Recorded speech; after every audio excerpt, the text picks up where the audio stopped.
Hello, my name is Dan Short, and I am the author of From William James to Milton Erickson, a book written for those who are interested in psychology and in the care of human consciousness, as it says in the subtitle. William James and Milton Erickson are two historical figures who have shaped American thinking and our understanding of consciousness in ways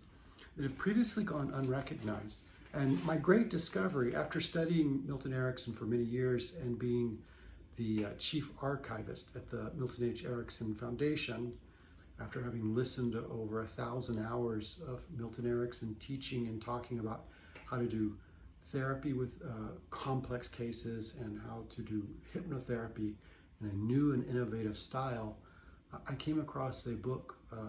written about William James and started reading sort of the forgotten teachings of William James and the contributions he made that psychology itself is sort of left behind and forgot about, and was stunned to find out how much of the philosophical groundwork for Milton Erickson's thinking and practice was laid out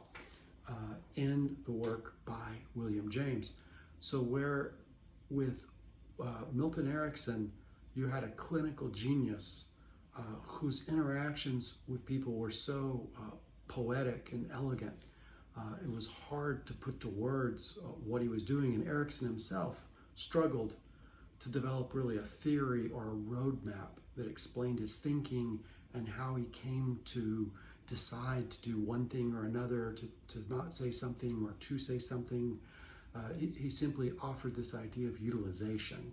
And utilization being this idea that you want to accept everything the client brings to you. You want to make use of what is part of who the client is, including the client's symptoms even, whether it's that they can't stop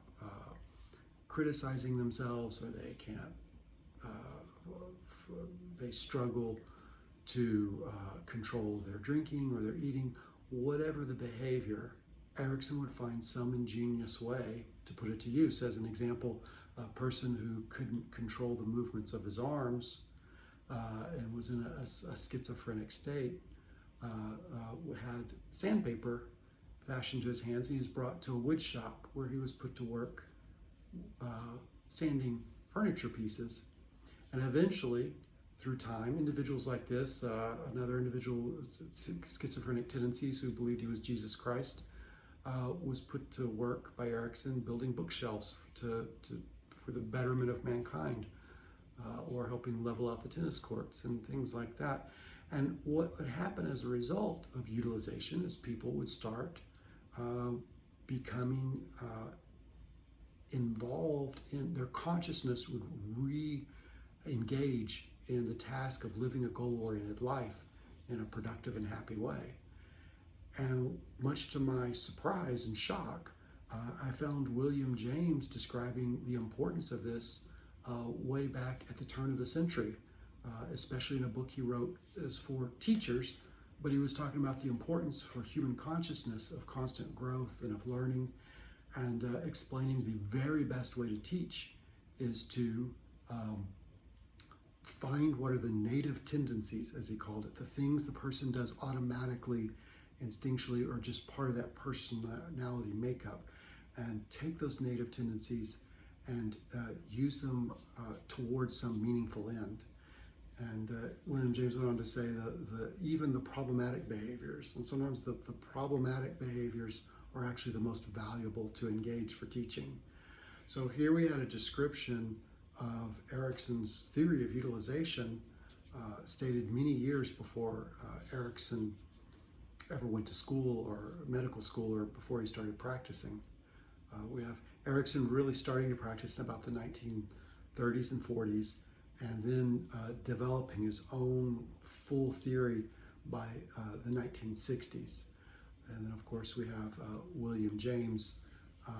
dying just